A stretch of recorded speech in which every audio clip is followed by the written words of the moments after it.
Hello നമസ്കാരം. ഏറ്റവും പുതിയൊരു വീഡിയോയിലേക്ക് സ്വാഗതം.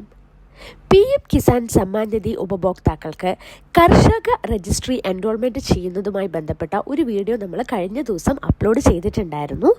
അപ്പോൾ അതിൽ പറഞ്ഞിട്ടുണ്ടായിരുന്നു നമ്മൾ കൃഷിഭവനിലൂടെയാണ് ഈ ഒരു കർഷക രജിസ്ട്രി എൻറോൾമെൻറ്റ് ചെയ്യേണ്ടത് എന്നുള്ളത്.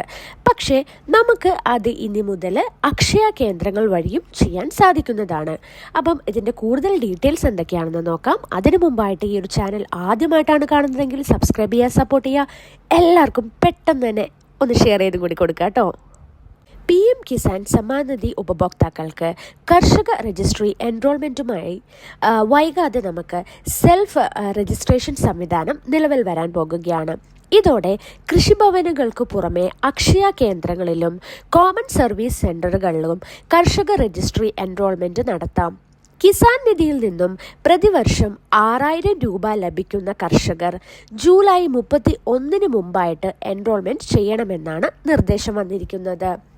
കൃഷിഭവനുകളിൽ മാത്രമാണ് നിലവിൽ രജിസ്ട്രേഷൻ സൗകര്യം ഉള്ളത്. ഇതോടെ കൃഷിഭവനുകളിൽ തിരക്ക് വർദ്ധിക്കുകയും അവിടുത്തെ മറ്റു ജോലികൾക്ക് തടസ്സം നേരിടുകയും ചെയ്തതോടെയാണ് അക്ഷയ കേന്ദ്രങ്ങളിലും കോമൺ സർവീസ് സെൻ്ററുകളിലും രജിസ്ട്രേഷൻ നടത്താനുള്ള സൗകര്യം ഒരുക്കിയിരിക്കുന്നത്.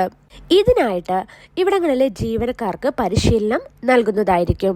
കൃഷിഭവനുകളിലെ സേവനം സൗജന്യമായിരുന്നെങ്കിൽ അക്ഷയ കേന്ദ്രങ്ങളിലും മറ്റും ചെറിയ സർവീസ് ചാർജ് നൽകേണ്ടി വരും. ആധാർ കാർഡിൻ്റെ പകർപ്പ്, ആധാർ കാർഡുമായിട്ട് ലിങ്ക് ചെയ്തിരുന്ന മൊബൈൽ നമ്പർ, ഭൂനികുതി അടച്ച രസീത് എന്നിവയാണ് എൻറോൾ ചെയ്യാൻ വേണ്ടത്. കേന്ദ്ര സർക്കാരിൻ്റെ ഡിജിറ്റൽ അഗ്രികൾച്ചർ മിഷന്റെ കീഴിൽ നടപ്പിലാക്കുന്ന പദ്ധതിയാണ് അഗ്രി സ്റ്റാറ്റിക് കർഷക രജിസ്ട്രി. ഡിജിറ്റൽ സേവനങ്ങൾ വേഗത്തിൽ കർഷകരിലേക്ക് എത്തിക്കുകയാണ് ഇതിൻ്റെ ലക്ഷ്യം.